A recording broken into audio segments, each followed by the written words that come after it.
Siege Your Mind. Moving on to the main topic. Da-da-da!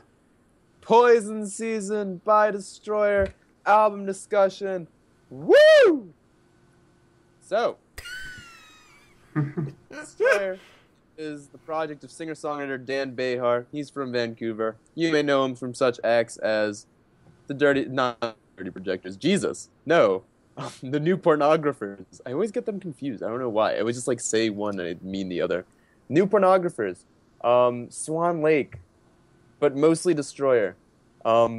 He's a singer-songwriter, amazingly talented, makes some he's a very strange lyricist, very free-flowing, very poetic, very just unorthodox delivery with his lyrics, and each album brings something new to the fold.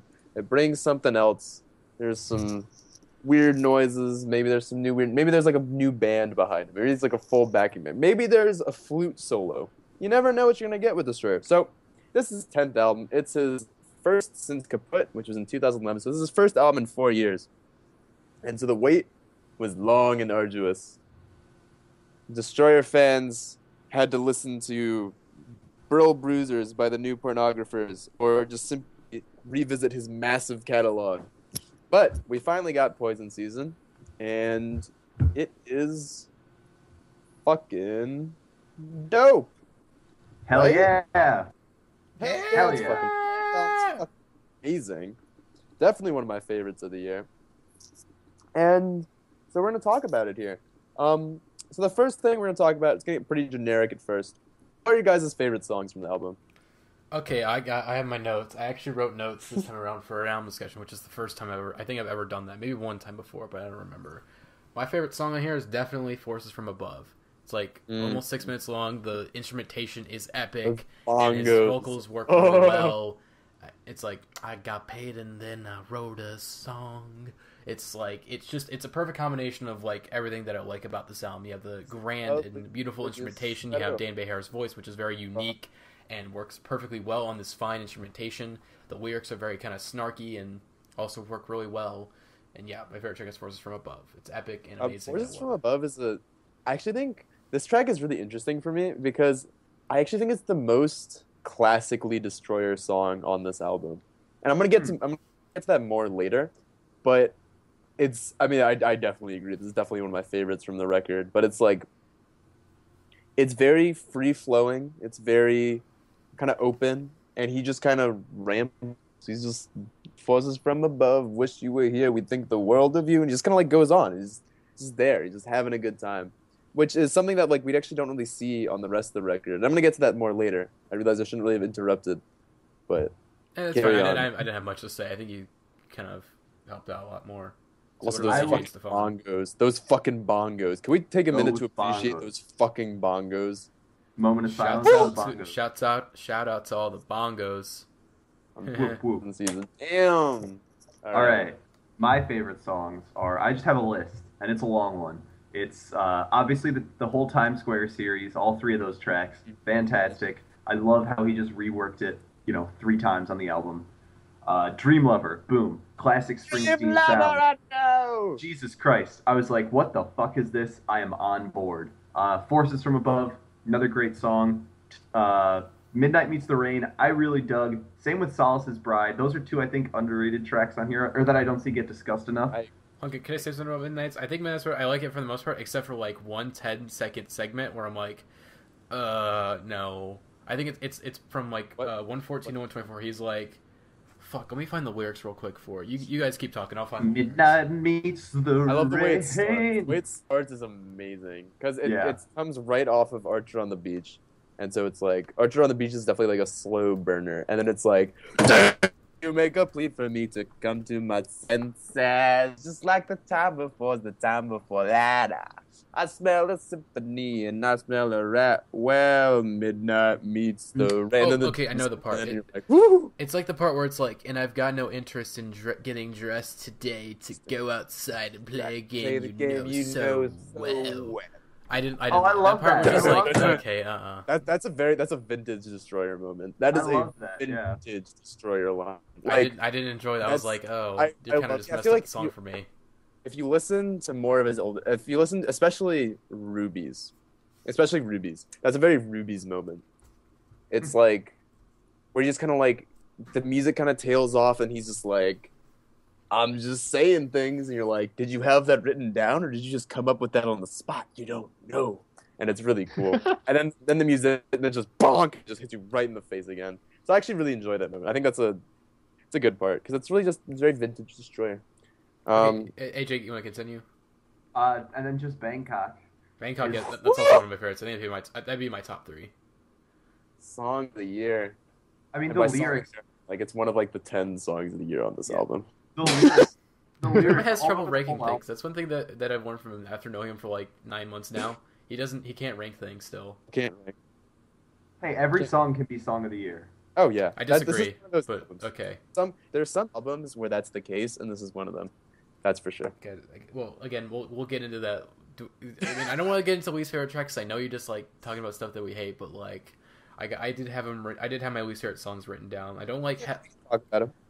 Okay, I just get the hating comments out of the way. Don't say Dream Lover. Don't say it. No, Dream Lover's it- great. Do not worry. I love that Okay. song. Do not worry. I didn't really like Hell is an Open Door because this album, of course, if you guys don't already know, this is like it sounds like kind of very like a musical at times, where it's very inspired, kind of like Broadway and stuff like that. Like, would you guys agree? Down here, it's hell down I didn't here. like because it felt too much. It felt too musically for me. It's like okay, this is like a little too corny, a little too cheesy. Like It's a very theatrical album. yeah, that's for sure. theatrical. It was like okay, this is a little too much like a musical. Back off. I'm fine with the theatrics, but like when you get more into musical territory where it's like really corny and cheesy, I think Girl in a Sling. So yeah, also kind of gets in that territory, but like not as bad as Hell, because Hell does that like okay, you can just stop Dan Bejar, please stop this man. He's getting too far. I think at times the sound feels like he wrote like a Broadway screenplay or something, and then they're like no, and he just adapted it into an album, which is not a bad thing. That's but, on a- you know. But this sounds like I'm a sorry. musical adapted into an album, in a good way. That's actually one of the things I really love about this album is like every song feels like the best scene of a movie. Like everything is so cinematic and immediate and like really yeah. striking. And I love this album feels like it has to exist. Mm-hmm. I agree. And I already And, mentioned the Girl in a Sling, and I also mentioned the part of Midnight Meet the Rain that I didn't like. I really Other than that, liked though, that. I liked everything else pretty much. Let's see, Jeremiah do okay. So let's see. I think I'll just take over for Jeremiah since I don't know what the hell he's doing. I really like Girl in a Sling, and I also don't really like. I really like Hell too. Especially I like the part in Hell where it's like it starts out slow and then just things just start coming, and you're like, ooh. But Girl in a Sling, I think is really cool because I think it's one of the most orchestral tracks on this album. Probably the most orchestral. I think maybe it was just a little too slow. It was like, okay, it's like But I know what you're going through. It plays a very important role in the album. But the lyrics are solid as always. It's just pretty cool. With the whole, and I just love the girl. I know what you're going through. I'm going there too, which normally would be like a gross and angsty and like ew, like go away person. But because he's like 40, you're like, huh. And he does have a daughter, and she's like 12. So it's like, maybe is this song about his daughter? You know, it's an interesting song. And it's also like hella relatable, angst-wise. Anyways. But what's cool about Girl in a Sling is that River kind of ends like with like some like jazzy stuff. And then Girl in a Sling is definitely very orchestral. Like, I'm not calling it an interlude because it's not an interlude. It's definitely a standalone song. But it segs so well into Times Square, which is definitely the centerpiece on the album. I think you're saying it's kind of like an interlude because it's one of the shorter tracks on the album. It's also sort of Yeah. kind of like slow and kind of And very. it It feels very builds- transitional. It builds into Times Square. I'm not saying that the song is bad. It's definitely a great song. Oh no, but I mean, I Times personally Square, don't like is it- it a whole lot, but like I know why you would like it. Why people would like it, Yeah. obviously. Same with Hell. I think it's a strong song, and I like Hell too. It's hell down here. It's hell down here. Hold on, I wanted to bring that up because that Hell, it really was like I got flashbacks to like Random Access Memories, the song Touch featuring Paul Williams. I was like, this guy somes like Paul Williams. He sounds very influenced by Paul Williams, even though I've only listened to one Paul Williams It's song. how it breaks into like a New Orleans like dirge. Sounds like this guy could write for the Muppets. Honestly, I think the song it was written for the Muppets, and then it's like no. That was a really bad joke. I apologize. Please keep going. 155, where it's just like, it just comes in. Anyway, whose turn was it to talk about their favorite tracks? Was it my turn? Is it your? I think it's Stefan hasn't gone yet. It's Stefan's turn. Oh yeah. Okay, I'll go. Favorite track, just Sun in the Sky. Oh, those horns and the chorus. It's all that song. I just love so much. And I'll advocate one of, I think, the more underrated songs on the album, which is Archer on the Beach, which is, that song is so, like, just groovy and interesting musically. And I love his poetry on there. I think the lyrics shine out on that song more than anything else for me, and his delivery of just that, Bombs go off in your eyes. I'm so much deeper than the damage. Everything comes, oh my God. Yeah. Well, that too, but like in Archer on the Beach, just that intro. Oh, you were talking about Archer on the Beach? Oh yeah, I might have liked Sun in the Sky. I was so confused. My bad. No, I'm a terrible person. Archer on the Beach is great too. Archer on the Beach is great, and I love that opening of just like, careful now, watch your step in, you go. Like, I think that's such a powerful and effective line of poetry. I would just see like Lucas or something analyze his poetics on this album, because I think they're so well done. And that, like, Archer on the Beach, especially its imagery, is like a real standout for me because of that. So Jeremy, what are your favorite tracks besides all of them? Okay, besides all of them, I'm gonna narrow it down to two. We have to make sure my rankings. This is gonna be interesting. So these are just two of the ones that we haven't talked about really yet. We kind of talked on Dream Lover, but Dream Lover. We need to talk on Dream Lover more. Dream Lover, I know. Someone's idea of fun. Me, for some How good was my Destroyer impression? Lovers on the run. Best, I'm going to say something. Best use of horns since Midnight City, without a doubt. Whew! Something about the saxophone. I was like, what? Oh, that's shit. Dude, I am drunk. That's okay. I was like... AJ got day drunk today. Oh, shit. Anyways. Do we want to do a Lover? I'm sorry. We'll talk 100% one of my favorite songs of the year. This song just puts a huge geeky smile on my face. Like, I can't take it. Like, I just hear the song and I just want to get up and just like run, just want to drive really fast, just get this huge smile on my face. And the horns, it's just there's so much going on. It's so impactful, just so visceral, just like boom, right in the fucking like, just right there. And just I want to. Oh shit! Here comes the sun. Like that part right there, just and it just like kills me.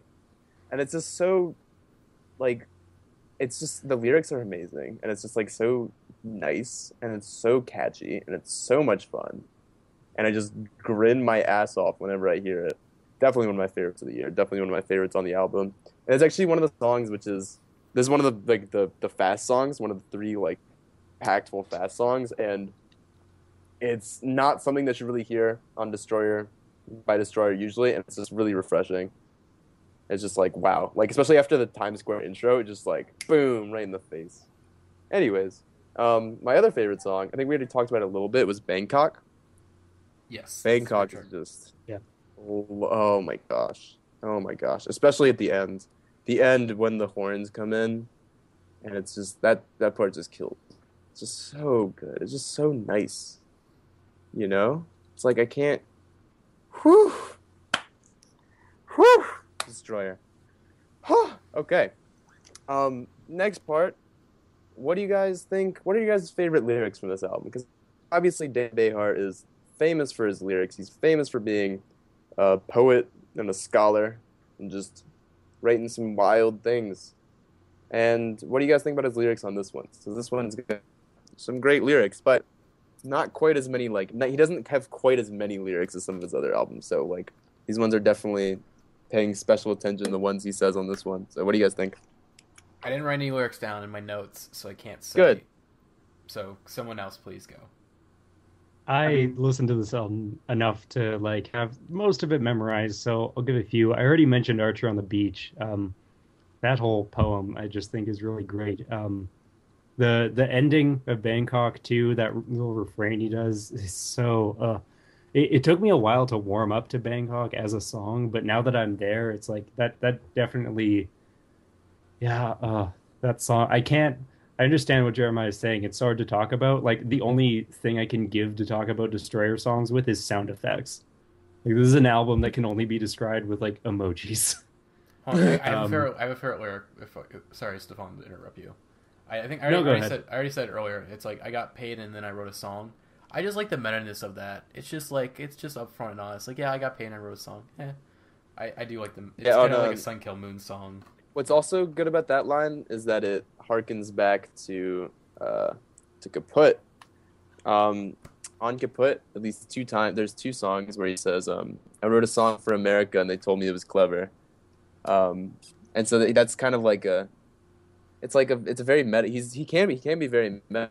And it's a fourth wall break. It's like it throws you back to Kaput because Kaput was his commercial breakthrough, and it's like I got paid and then I wrote a song. Like here I and it also kind of flips the thing around a little bit because normally it's like you write a song and then you get paid, but this time it's like he got paid for Kaput and now he can write Poison Season. So it's kind of cool.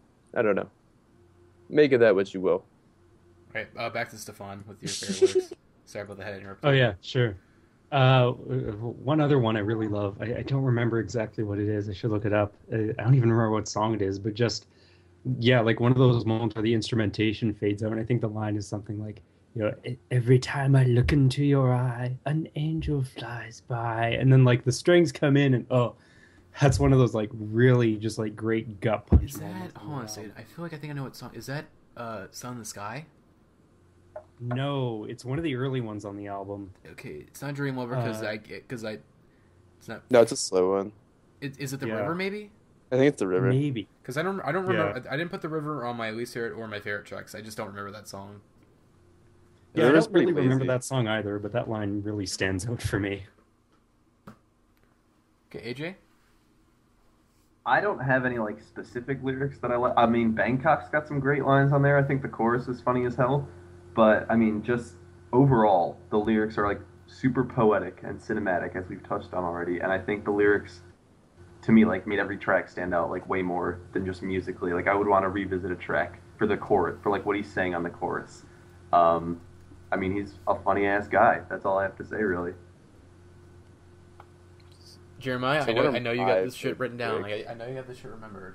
Oh, my God. You're the one that talked about the sound for, like, a month at least. So, my favorite thing about Destroyer has always been his lyric, but like, what I love most about Destroyer's lyrics isn't the fact that like some singer-songwriters they like invite you to just like they're very like so Father John Misty for example, you listen to his stuff, he tells you something, you register it, and it's just very like I don't want to say straightforward because that like might sound like it's demeaning FJM's writing. It's not. It's very good, very great writing, but he's very straightforward. You just you pick it up, you understand it. It makes sense. It's very straightforward.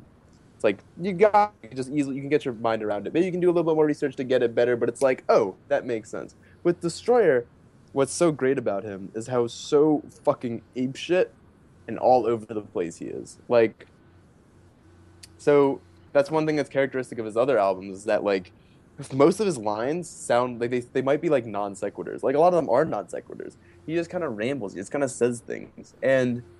While for some people that might be an invitation to like analyze it more, you know, they'd be like, "Wow, I really got to dig in, see what he's really saying on this, like seeing what the poetry means." But for me, what makes Destroyer so special isn't that. It's just like what he evokes with his lyrics, like the moods, the imageries. I don't really need to like think hard about it, like. His delivery. I think one thing that we haven't really touched on yet that maybe that's going to throw people off is definitely his delivery. On pretty much most of the album, where he's his very unique voice, and those first couple listens are like, I don't know, like I like the instrumentation, but like his voice is like it's got this like kind of nasally tone to it. Yeah, it's for like, sure. I don't know, and it's also his delivery on this album is actually very different from delivery on his other albums. So I'm gonna get to that a little bit more later. But so. I know this is like a slow build-up for like essentially saying that what I love about him is that his lyrics are so oblique. They're so oblique, and like even if you want to try and analyze them, it's really, really hard to. So that means you can just kind of let go, and you can just say, you can just tell things at you, like, bring out your dead, bring out your, I don't remember. Dark. Bring out your dark birds in flight. Bring out your red roses too. Hey, what's got into Sunny? So clearly Sunny's the guy saying those things. But you don't really like it's just evocative. You just feel like you just kind of like you don't really need to think about it, and it's just like wow, like that's beautiful, and this flows, and it's just like creates things in my head. It makes you feel things. That's one thing that I really appreciate about Joyer and his lyrics. And so my favorite lyrics, I think my favorite ones are the ones like bombs go off in your eyes. I'm so much deeper than the damage on Sun and Sky. That is 100% one of my favorite lines of the year too. It's just like what does that mean? Like I think it might be about sex, but it might not be. You don't know. Like bombs go off in your eyes, like it could be fireworks. I don't know, it could be anything, but it's just a really evocative and like powerful image, you know? And it just makes me feel things. It makes me feel things. Of course, Times Square is just one of the it's gorgeous. Like the fucking Jesus is beside himself. Jacob's in a state of decimation. Writing on the wall. Wasn't writing at all. Anyways, just brilliant lyricist. I think those are my favorite ones. But the beef, the juice of this, because most of that was just like me kind of saying things incoherent. This is where I actually have like legitimate things to say. You guys aren't really familiar with the rest of his records, right? Yes, like, this is the only thing I've listened to him so far. Does anybody listen to anything that's not Poison Season? I've listened to Kaput and the Bay of Pigs EP, but like not enough to really comment on them. Okay. So this album, going into it, really excited, of course, but it's actually one of my first impressions, like when I heard this album, was like, this is different. Like this album is very different from his other things. And that's like, and it was really hard to put my finger on what exactly was different about it. Because, I mean, obviously his instrumentation changes up every time. Like Your Blues, for example, relies heavily on like atmospheric synths and like weird effects, and it's mostly just him. And then the next album he made, Rubies, is like, it's like a rock, he's got like a rock band behind him, and they're making some kind of like folky Americana Dylan-ish stuff. Like that's kind of vibe. And it's like this full rock band, and then Kaput, and Trouble in Dreams is like it's more piano-y. Kaput is like soft rock meets like smooth jazz, like the two forbidden genres of the 80s, which is like, where did this come from? And then you get Poison Season. Poison Season is just full of horns and like all these crazy things, and it's like, okay, like he changed it up. I knew he was going to change it up. He always, and so that didn't really shock me. That wasn't what like made me realize this was different. But what really made me realize it was different was his use, like his lyrics. And I'm not saying like his lyrics, like what he writes is different, because he always kind of writes crazy things. It's always wild things. There are wild things in here. But what really makes this record different is how he approaches those lyrics. For example, on Rubies, he just rambles. He just goes on. He just like says he just says in a row. He alludes to other songs. He has recurring motifs. He just says things. And it just sounds like he's sitting there in his chair just talking at you like I am now, just saying things, just saying words that are popping to his head, and he just strings them together, and he just kind of rambles, and it's all free and loose. But on Poison Season, what I think is really, really fascinating about it is how deliberate everything sounds. And everything sounds very deliberate. There's some songs have very few like lines in them. Like Dream Lover has not that many, like he doesn't say, there's not a lot of lyrics in Dream Lover. Like it seems like there are, but there's really not.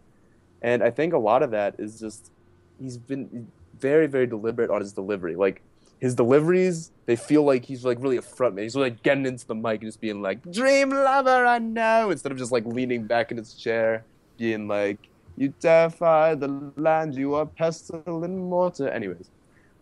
So he's really very, very deliberate, and the lyrics are short and to the point, and he doesn't, you can tell that like he cut out stuff. He shortened things to make it very deliberate, make the deliveries very, very just precise. It's a very precise album, and it's really, really, it was like very much a departure. It's hard to put your finger on it first, but once you really pick up on that, it's like a very, very radically different album from what else he makes, and it's like a subtle change, but it's definitely a big one. However, it is not one I do not like. I really do like the change he made on it, and so that's like that's a big thing. I totally forgot where I was gonna go after this. Fuck. I can't. I mean, again, none of us can really speak on his right. previous So anyway, stuff. now I don't remember. So I think that's the biggest change between this record and his other records, which leads you to think like, what does this mean for his discography? And it's also like, it also makes this album as like a first Destroyer album for you guys. Like this is kind of different, you know. You talked about his voice and you talked about his delivery, and his voice is definitely much. I think if you listen to Kaput, or you listen to Ruby's, like his voice is. It's like weird at first, but you definitely get the payment much faster. But what's really wild about this one is just how few things he says in comparison to the rest of his albums. And I think that's like it's really interesting, you know? And it does make his voice a little bit harder to swallow. It does make the instrumentation and the orchestration of it and the theatrical elements of it definitely much, much, much more pronounced.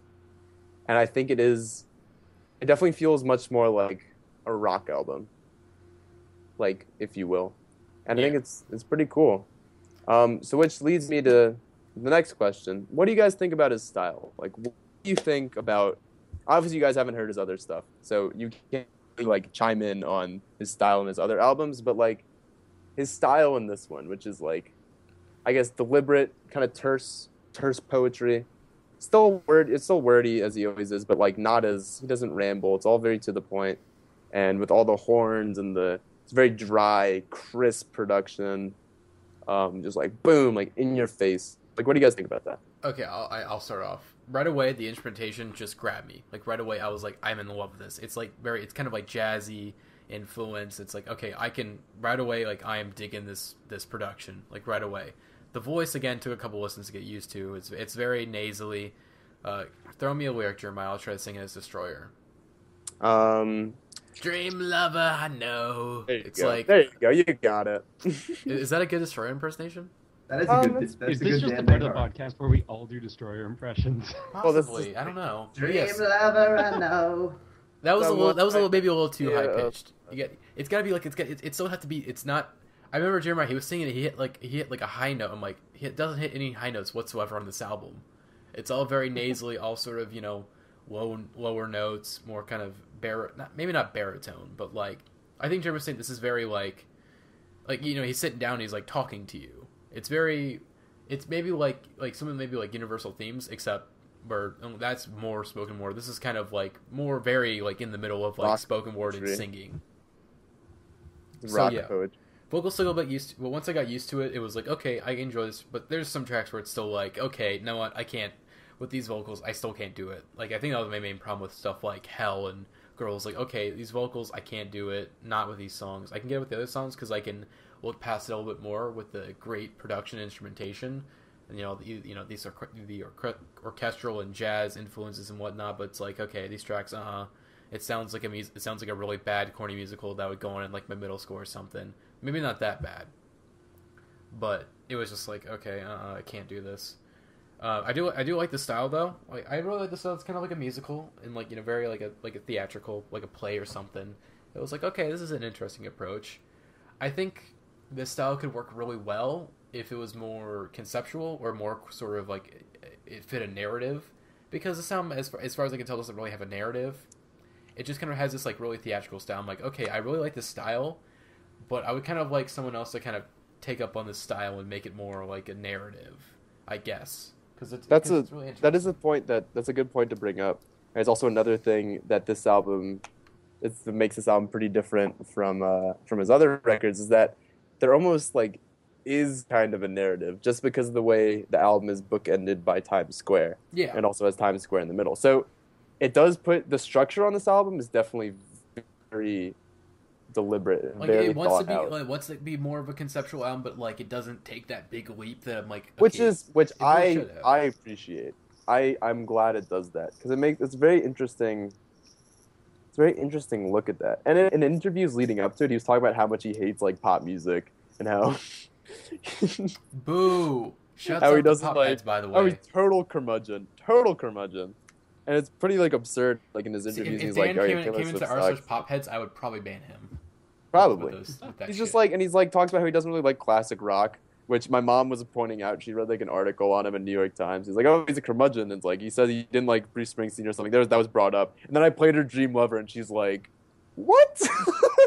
Honestly, like, how's he hate classic rock? This album is very, like, I would say there's a lot of influences from, there's some classic rock influences, there's Yeah. jazz Oh, influences. that's definitely there, which is what makes his interviews so ironic. And I'm wondering if that was deliberate or not, or if he's just a curmudgeon. I don't know. But this album definitely does have a structure. Like it almost feels like the other ones. They feel very free flowing, as I said. But this one is very. It's got a very defined structure because of the way Times Square is. So when one Times Square ends, you can loop into the other one, or you can just be like, "This is where the album ends now." Like this is it's very constrained, or not constrained, I guess I should say, but it feels very. Oh, what's the word I'm looking for? Not the opposite of wide open, not in a bad way. Restrained But- or, like, tightened? Yeah, Like tight. measured? It's very tight. It's a very tight album, which is an interesting departure from like the more all over the place natures of his other ones. I mean, obviously, like, the musically still all over the place, but I mean, like, because of the nature of because the structure is not all over the place, and the lyrics aren't all over the place, and it's interesting. I don't know. Okay, I guess that's all I have to really say. Stefan and AJ, which one do you guys want to talk about his style? Is I'll- AJ still here? I'm still Yeah, here. you go.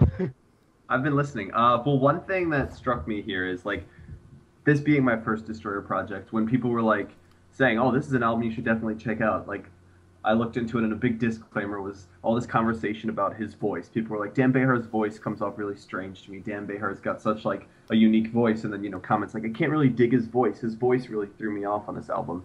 And then so I go into this album thinking I'm about to hear something like. I don't know why, Death Heaven, Death Grip, something like that. I was expecting something super aggressive.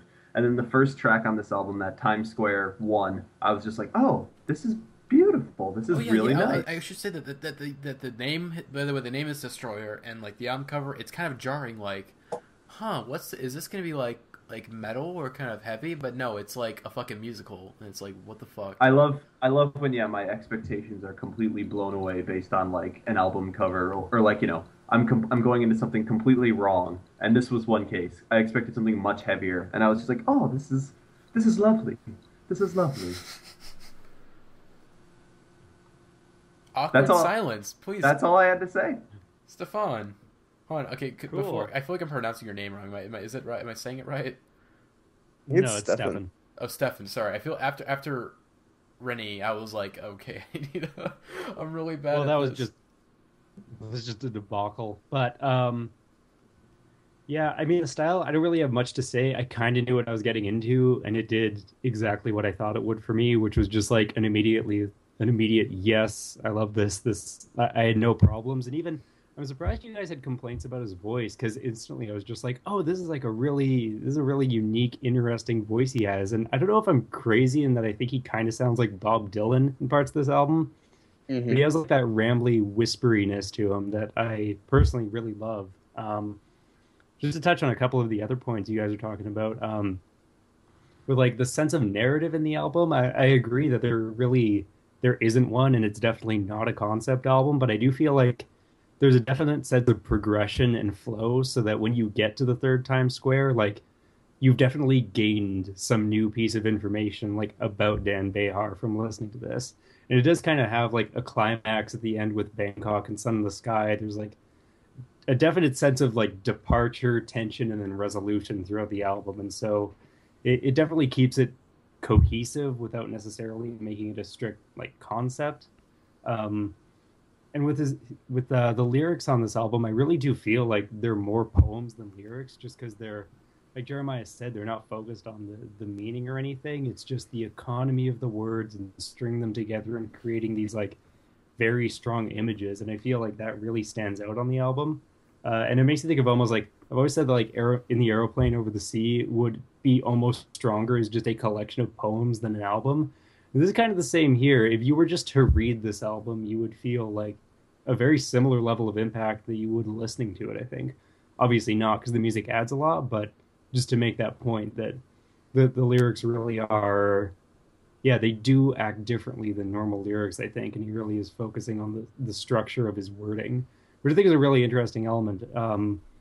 And also to touch on the instrumentation, I did not think in a year where we have the Epic coming out that like the award for best sounding horn section would go to a Destroyer album. Oh, the horns on this album Oh my in particular fucking just God. sound so good. They're Yeah, the so production on this good. album is excellent. Yeah, it really. Oh man. Yeah. You can definitely tell he That- took his sweet, sweet time on this one. Let's see. Is he Because, arranging? I mean, it is Is he like- arranging all this stuff you Yeah, yeah. Okay. But you can definitely tell where the time, because like as I said, like the poetry is very, very, very selective. He made sure he very deliberate on the poetry, and just the horns. It's just the band sounds so full and like in time with him. Like it sounds like the band is right behind him. Everything he does is just he's like, guys, do this, and they're like, fuck yeah, and they're just like, and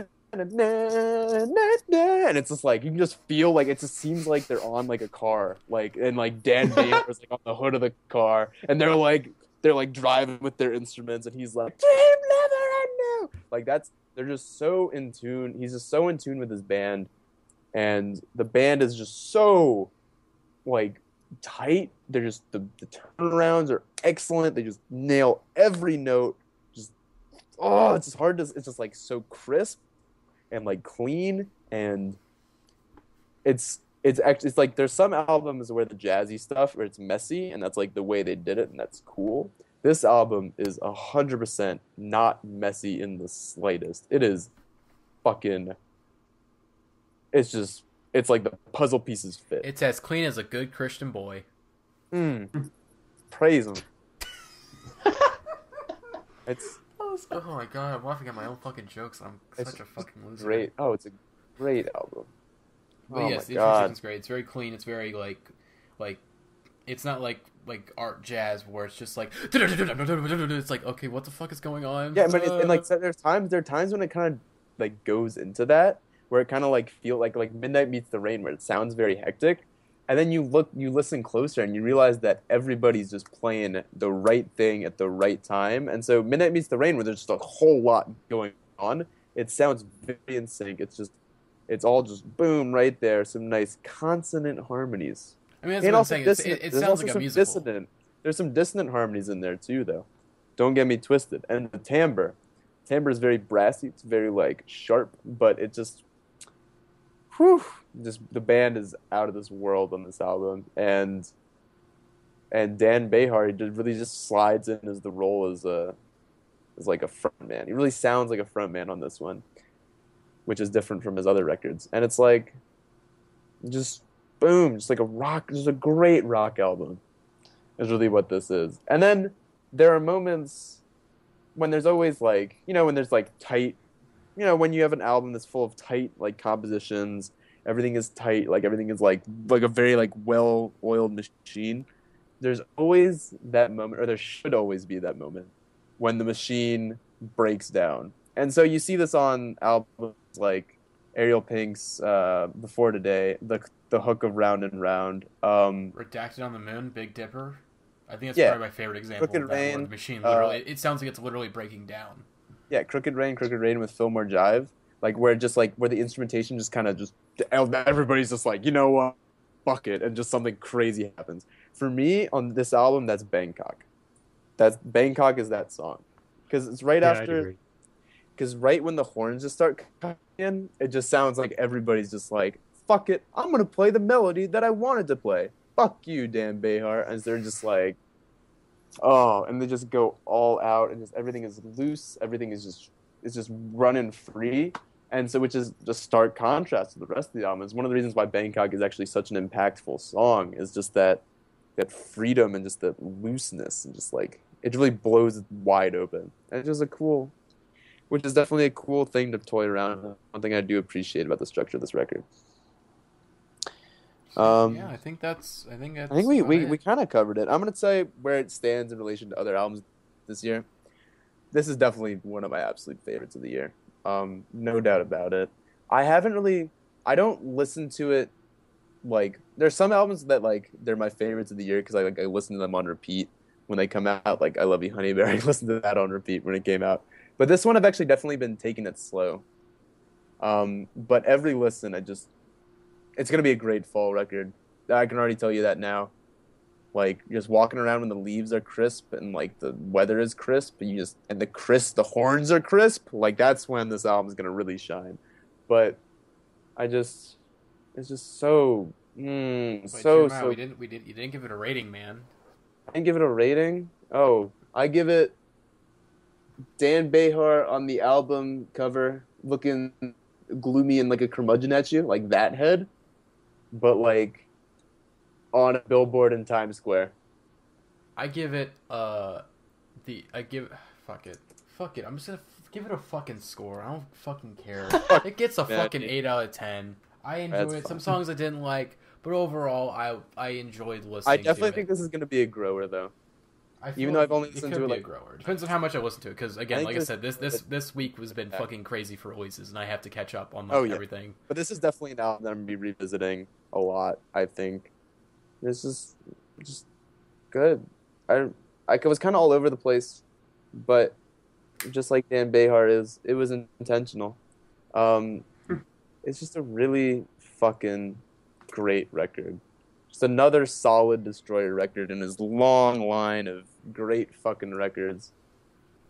And there's not many other ways to. It's a theatrical.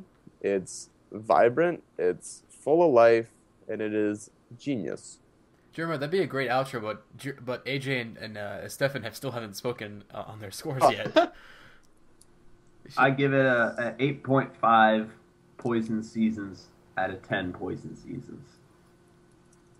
Stefan? Good. I give it like a light 9 out of 10 or 4.5 Archers on the Beach.